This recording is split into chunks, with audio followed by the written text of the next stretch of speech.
할렐루야. 오늘 3부 예배 나오셔서 우리 함께 예배 드리시는 우리 성의 모든 가족들 위해 영혼이 잘됨 같이 범사가 잘 되고 강건한 복이 임하시게 될 줄로 믿습니다. 우리 한번 옆 사람과 인사 한번 하시겠는데요. 환영합니다. 축복합니다 하고 인사하시겠습니다. 은혜스러운 찬양 감사합니다. 오늘 찬양이 끝나는 지점을 잘 몰랐어요. 그래서 지휘자가 지휘를 하다가 언제 끝나냐면 지휘자 손이 딱 내려와야 끝나는 시점인 것 같아요.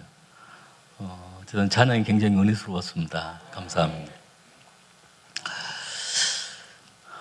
오늘 우리가 봉독한 그 말씀을 통해서 신앙의 성장 단계에 대한 말씀을 나누려고 합니다. 사람이 태어나면 반드시 성장을 해야 합니다. 영아기 시절이 있고, 청소년 시절이 있고, 또 장년 시절이 있고, 노년 시절이 있고, 세 분에서 나누면 더 많은 그 세 분에서 나누게 되어지는데요. 이전 단계에 머물러 있지 않고 다음 단계로 성장을 해가야만 또 성인이 되어지고 온전한 삶을 살아갈 수가 있습니다. 나이가 이렇게 점점 들어감에도 불구하고 영아기에 머물러 있다면 아니면 그 아동기에 머물러 있다면 본인도 좀 살아가기 어려운 상황이고 부모님의 마음은 이루 말할 수 없이 아픈 그런 고통을 당하게 될 것입니다. 우리가 신앙도 마찬가지입니다. 신앙도 처음 예수님을 믿고 예수님을 만나고 믿는 그 단계에서 점점 그 신앙이 성장하는 단계로 그렇게 성장을 할 때 하나님의 기쁨이 되고 또 하나님께 영광 돌리는 삶이 되시는 것입니다. 우리 수영의 모든 가족들의 그 믿음 생활이 날마다 더 성장해 나가고 그래서 신앙의 그 단계에 따라서 성장하는 그런 축복이 임할 수 있기를 바랍니다. 우리가 어린 아이의 시절을 버려야 할 때가 있고 어렸을 때는 먹는 것도 우유를 마셔야 된다든지 모유를 먹여야 된다든지 장성한 사람이 되어서는 단단한 식물을 먹을 수가 있듯이 그러나 항상 어린아이의 그런 식물을 우리가 구할 수가 없듯이 우리 신앙도 점점 성장해서 단단한 말씀을 먹어야 하고 그리고 또 사명자로 우리 모두가 다 세워져야 될 줄로 믿습니다. 할렐루야. 오늘 우리가 봉독한 본문의 말씀을 통해서 신앙의 그 4개 단계로 성장해가는 그 모습을 우리가 말씀을 나누면서 오늘 저와 여러분이 큰 은혜를 받고 또 신앙이 성장해가는 소중한 시간들이 되실 줄로 믿습니다. 오늘 말씀을 보면서 그 11절에 나와 있는 예수께서 예루살렘으로 가실 때에 말씀을 읽고 묵상하는데 가슴이 뭉클했습니다. 예수님께서 예루살렘으로 가시는 그 길, 예루살렘으로 가시는 그 길은 고난의 길이었습니다. 환난의 길, 그곳에 가면 많은 고난을 당하고 이제 십자가의 죽음이 기다리고 있는 바로 그 예루살렘, 그 예수님이 예루살렘으로 가시는 그 길이었습니다. 우리 한 장 넘겨서 18장의 말씀 31절 말씀부터 33절 말씀까지 우리 한번 같이 읽겠습니다. 예수께서 12제자를 데리시고 이르시되 보라 우리가 예루살렘으로 올라가노니 선지자들을 통하여 기록된 모든 것이 인자에게 응하리라. 인자가 이방인들에게 넘겨져 희롱을 당하고 능욕을 당하고 침뱉음을 당하겠으며 그들은 채찍질하고 그를 죽일 것이나 그는 3일 만에 살아나리라 하시되 예수께서 12제자를 데리시고 예루살렘으로 올라가노니, 예루살렘으로 올라가는 이 내용을 선지자를 통해서 이렇게 예언했던 말씀입니다. 인자가 이방인들에게 넘겨져 희롱을 당한다, 능욕을 당한다, 침뱉음을 당한다, 채찍질하고 그를 죽일 것이나, 이것이 바로 예루살렘으로 올라가서 당하는 예수님의 그 고난의 길이었습니다. 19장 말씀 한 절 더 보시겠습니다. 19장 28절 말씀을 같이 읽겠습니다. 예수께서 이 말씀을 하시고 예루살렘을 향하여 앞서서 가시더라. 예루살렘에 그 고난이 기다리고 있어도, 십자가가 기다리고 있어도 예수님은 그 길을 피하지 않고 앞서서 가시는 예수님의 모습입니다. 이렇게 예루살렘으로 가실 때 사마리아와 갈릴리 사이로 지나가시다가, 사마리아는 혼혈 사람, 그 유대인과 또 그 아수르 사람이 혼혈되어서 살아가는 사람, 그 사마리아 이방인들이라고 합니다.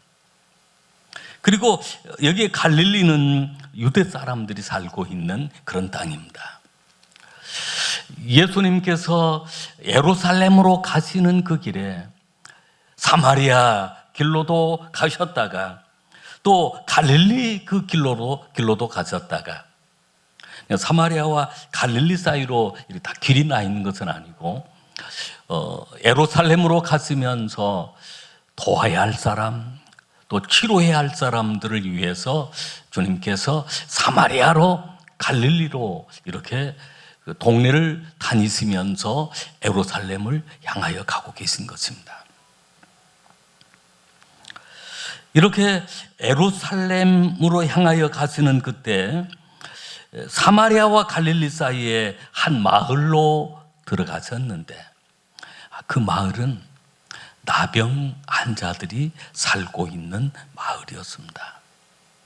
예수님이 이 땅에 오셨을 때 3대 사역이 있는데, 마태복음 4장 23절에 보면 해당에 들어가서 가르치시고 천국 복음을 전파하시고 모든 약한 자, 병든 자들을 고치시니라 라고 했습니다. 예수님은 어떻게 하나님을 섬겨야 잘 섬기는지를 가르치셨고, 천국 복음을 전파하셨고, 그리고 약한 자, 병든 자들을 고쳐주시는 사역을 감당하신 것입니다. 우리 한번 따라해 보겠습니다. 가르치시고, 전파하시고, 고치시고. 할렐루야. 오늘 우리는 그 주님의 사역을 통해서 우리 하나님을 섬기는 예법을 배우는 것이고, 또 천국 복음을 통해서 영원한 생명을 소유한 천국 백성이 되어지는 것이고요. 오늘도 주님은 우리에게 찾아오셔서 우리의 약함을, 우리의 병듦을 고쳐주시는 분이십니다.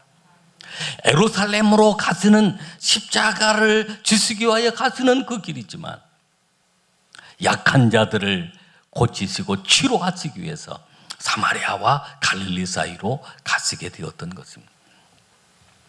거기에 나병 환자 10사람을 만났습니다. 나병 환자는, 나병이라고 하는 병은 무서운 병입니다. 전염병입니다. 나균이라고 하는 균이 있는데, 그게 전염이 되어지면, 그 나병이 걸리게 되어지면 몸에 그런 반점들이 생겨납니다. 눈썹이 다 빠져버립니다. 감각이 없습니다. 그래서 막 그 손발이, 손톱 아니면 손가락, 발가락이 끊어져서 막 피가 나와도 전혀 감각을 느끼질 못합니다. 그래서 이것을 천형병이라고 했습니다. 하늘에서 형벌로 내리는 그런 병이다라고 하는 아주 무서운 그런 병이 바로 나병이었습니다.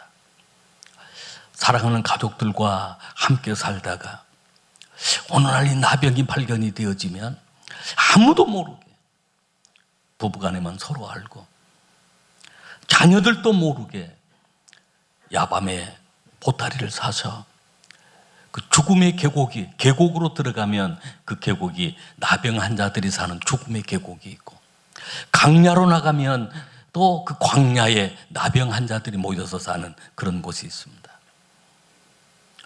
사람들이 혹시 다가오면 나는 부정하오 하면서 소리를 질러서 가까이 오지 못하게 했고, 혹시 나병 환자들이 어떤 음식을 구하기 위해서 마을로 찾아오면 사람들이 막 돌을 던져서 빨리 가라고 소리를 쳤던 것입니다. 사랑하는 가족들과도 살 수 없고 친구들과도 살 수 없고 죽음의 계곡에서, 죽음의 마을에서 죽음을 기다리며 살고 있는 병이 바로 나병이었는데, 이 마을에 예수님이 찾아오신 것입니다.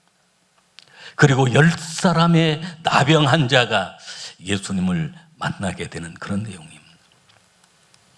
신앙의 첫 번째 단계는 바로 예수님을 만나는 단계입니다. 할렐루야. 우리 인생의 삶 속에 가장 힘들고 어려운 그 순간들, 우리 하나님을 만나야 할 때이고, 예수님을 만나서 구원과 생명을 누려야 할 때가 바로 이렇게 어려운 그 순간이었습니다. 우리가 봉독한 말씀 11절과 12절 말씀을 같이 읽겠습니다. 예수께서 예루살렘으로 가실 때 사마리아와 갈릴리 사이로 지나가시다가 한 마을에 들어갔으니 나병 환자 10명이 예수를 만나 멀리 서서, 나병 환자들 10명이 예수님을 만났습니다. 그러나 가까이 할 수가 없었습니다. 사람을 가까이 해서는 안 되기 때문에 그저 사람이 가까이 오면 부정합니다 소리를 질러야 하는, 멀리 서서 예수님을 만나게 되었던 것입니다. 오늘 나병 환자가 참 불쌍한 사람들인데, 우리가 지나온 삶을 생각해 보면 이렇게 가장 처절하게 고통을 당하고 어려움을 당하는 그런 순간 우리는 하나님을 찾았고, 그 순간 예수님께서 이렇게 찾아오신 것처럼 우리에게 찾아오셔서 예수님을 만날 수 있었던 것입니다. 여기에 나병 환자 10사람이 예수님이 찾아오시지 않았더라면 예수님을 만날 수가 없었습니다. 오늘 우리에게도 하나님은 은혜를 주셔서 우리 가운데 찾아오셨고, 우리 또한 예수님을 만나게 되었던 것입니다. 수많은 사람들이 예수님을 만날 때 평안하고 그저 행복한 삶을 살아갈 때 만나는 것이 아니라 어떤 위기의 순간들, 고통의 순간들, 절망의 순간들, 그때 주님은 찾아오셨고 우리가 주님을 만나게 된 것입니다. 요한복음 5장에 보면 사마리아 여인의 얘기가 나오는 그 내용이 나옵니다. 특별히 사마리아 여인 사장에 보면, 요한복음 4장에 보면 한 여인이, 그 수가성에 살던 한 여인이 우물을 길러 나왔습니다. 그 시간이 바로 정오 때였습니다. 아무도 물을 길러 나오지 않는 그 시간, 여인에게는 사정이 있었습니다.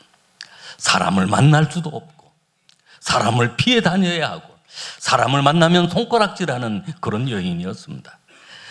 과거에 남편이 5이 있었고 지금 있는 남자도 내 남편이 아니라고 했습니다. 그런 여인에게 예수님은 그 사마리아 땅으로 찾아가셔서, 수가성으로 찾아가셔서 그 여인에게 물을 달라고 예수님은 그 여인을 찾아가신 것입니다.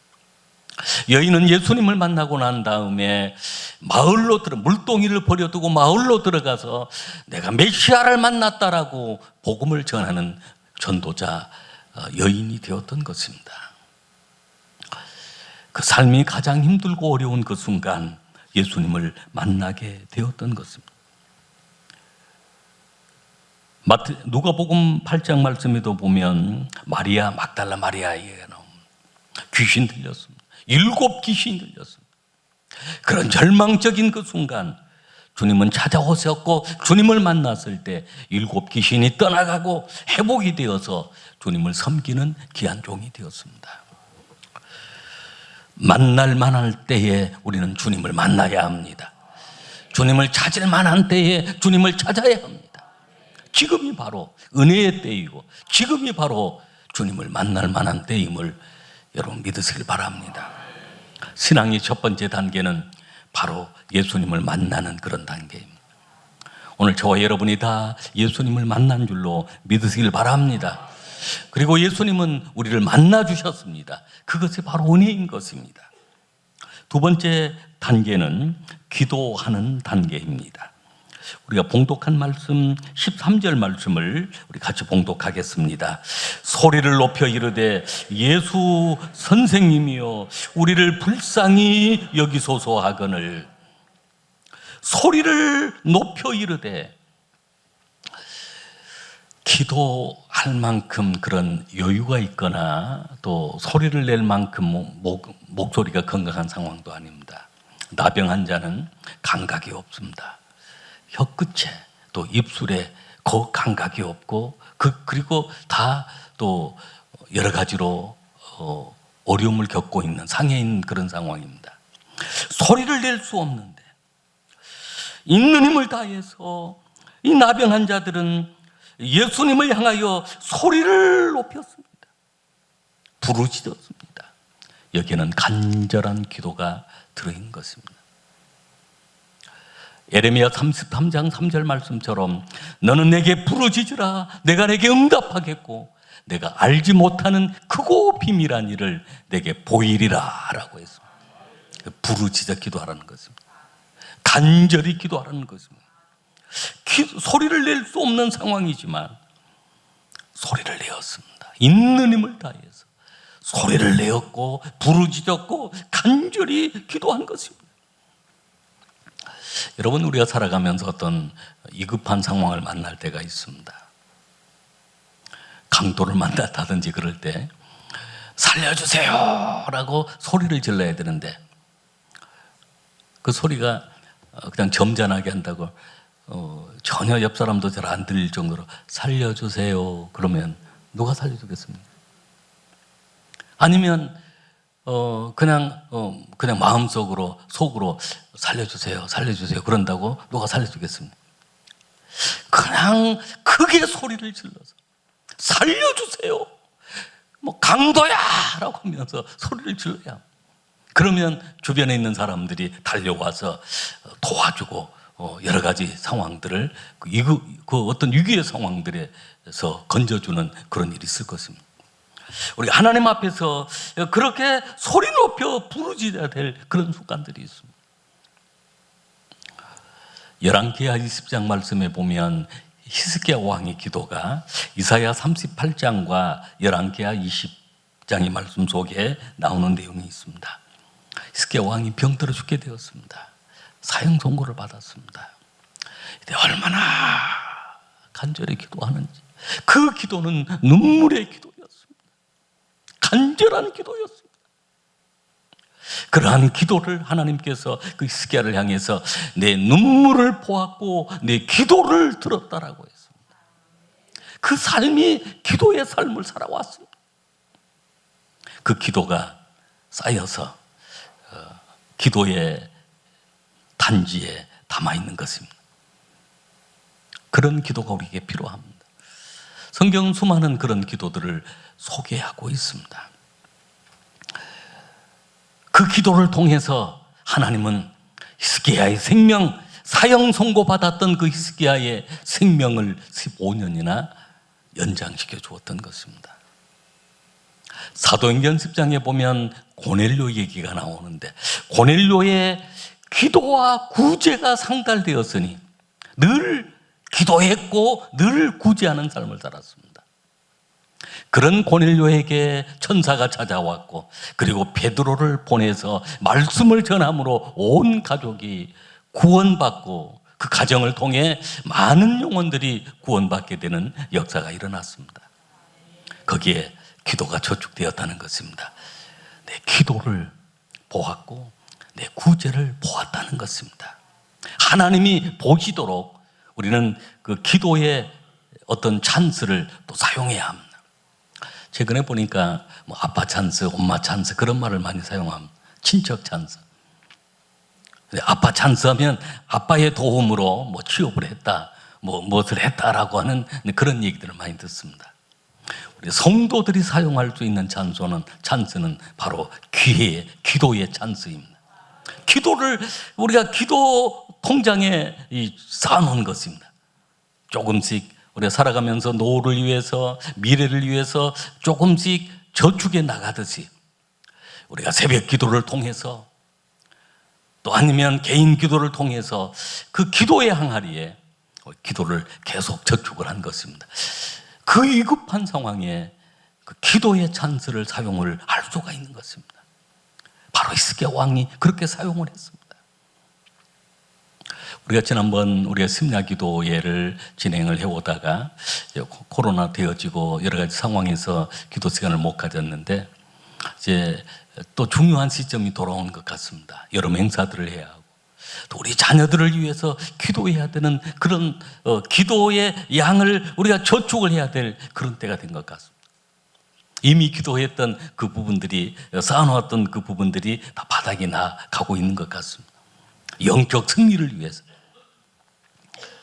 그래서 7월부터는 다시 금요일 날 밤 9시에 모여서 그 심야 기도회를 하려고 그러는데 자유롭게 나오시는 것, 기도하고 싶은 분들이 정말로 기도의 양을 채우고 싶은 그분들이 나와서 함께 기도하는 것입니다.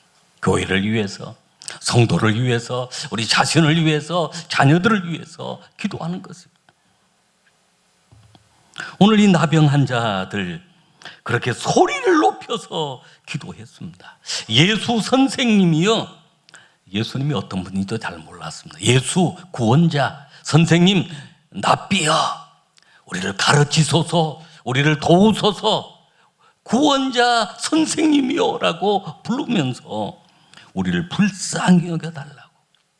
불쌍한 사람. 여러분 그 나병 환자가 얼마나 불쌍합니까? 어느 날 갑자기 몸에 나타난 그 나병으로 인해서 가족을 떨어져야 하고 그것도 좋은 곳으로 가 있는 것이 아니라 그런 죽음의 계곡에서 하루하루를 버텨나간다는 것이 얼마나 불쌍합니까? 그때 불쌍히 여겨달라. 우리가 어떤 위기를 만나고 어려움을 당할 때 우리가 주님 앞에 도움을 구할 때 이렇게 도움을 구하는 것입니다. 우리를 도우소서, 우리를 불쌍히 여겨주소서, 저 불쌍합니다, 도와주십시오라고 그렇게 간청을 하는 것입니다. 두 번째 단계가 바로 기도의 신앙의 단계, 신앙 성장의 단계입니다. 기도는 주님과 교제하는 것이고, 기도는 주님께 대화하는 것이고, 기도는 우리의 사정을 아뢰는 것입니다. 세 번째 신앙의 단계로 성장하면 하나님 말씀에 순종하는 것입니다. 봉독한 말씀 14절 말씀을 같이 읽겠습니다. 보시고 이르시되 가서 제사장들에게 너희 몸을 보이라 하셨더니 그들이 가다가 깨끗함을 받은지라. 아멘.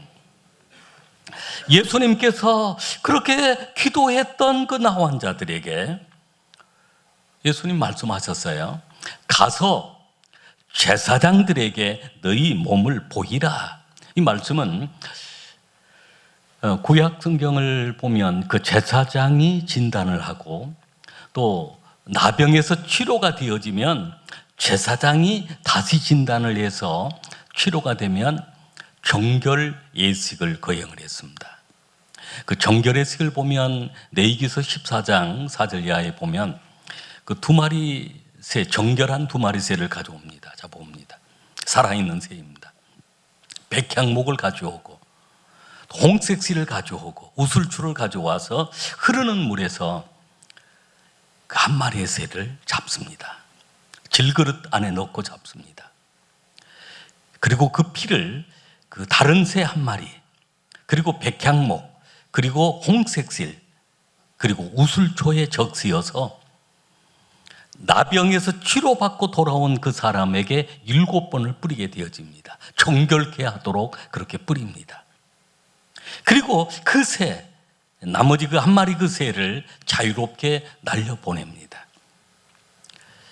과거에는 그렇게 묶여 있었던 새처럼, 잡혀 있었던 새처럼 그렇게 살아왔지만 이제는 자유롭게 살아갈 수 있도록 은혜를 받았다는 것입니다.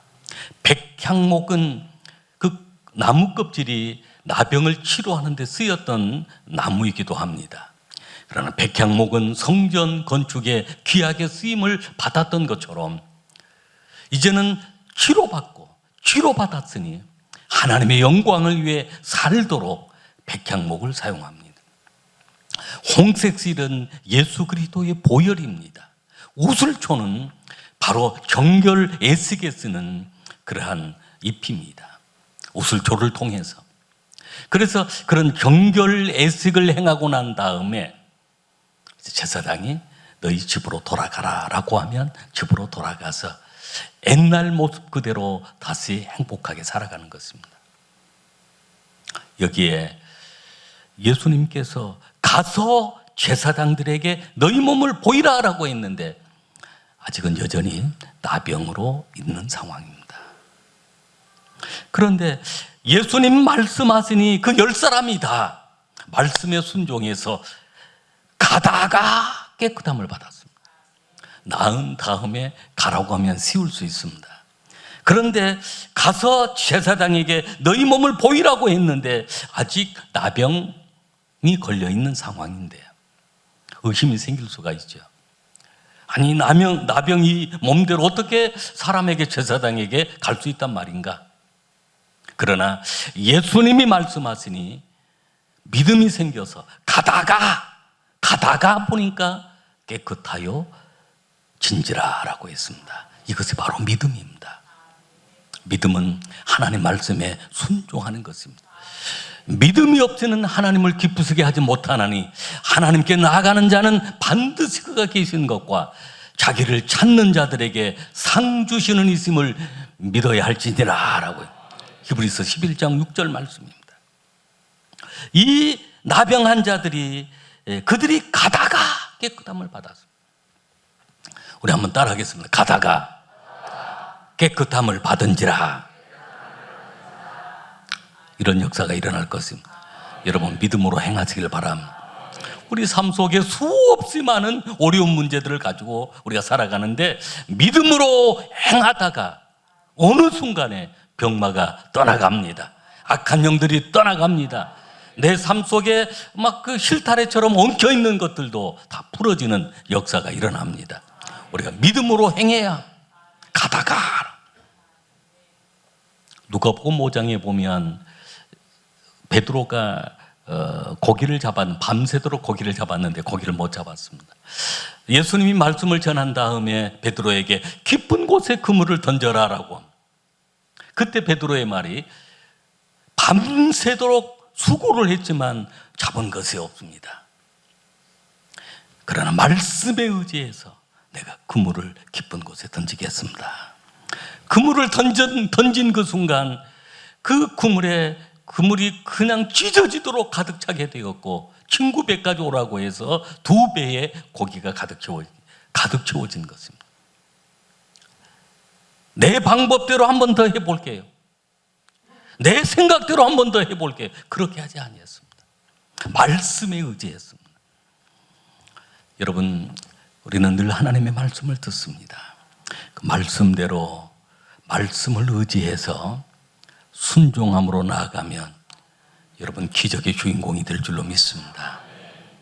우리가 말씀을 의지하고 오늘도 주님 앞에 나왔습니다. 수없이 여러분을 미혹하고 또 여러 가지 세상에 바쁜 일들이 많이 있었지만 하나님의 말씀을 붙잡고 주님 앞에 나왔습니다.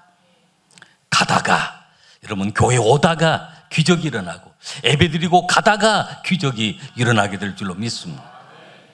우리 신앙의 원리가 그렇습니다. 순종하는 단계.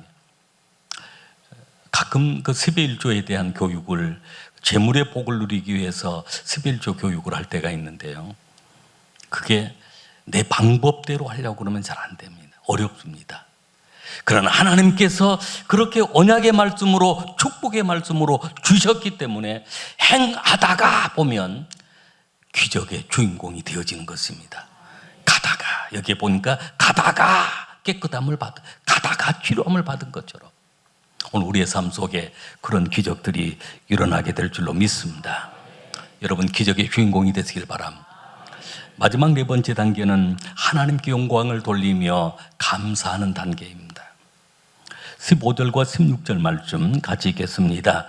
그 중에 한 사람이 자기가 낳은 것을 보고 큰 소리로 하나님께 영광을 돌리며 돌아와 예수의 발 아래 엎드려 감사하니 그는 사마리아 사람이라. 아멘.